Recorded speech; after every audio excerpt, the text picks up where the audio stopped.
Tara na sa Japan. Ayan. So, sabi nila, Japan, Japan. Ang sagot sa kahirapan. Ayan. So, tara na sa Japan, guys. Naantay na kayo ng Japan.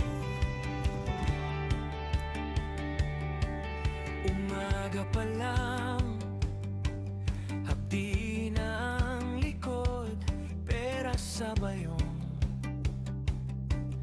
kulay sa aking palad, malamig ang hangin, pero balat ko'y nag-aapoy, pawis ang puhunan, pangarap ang sinusuklian.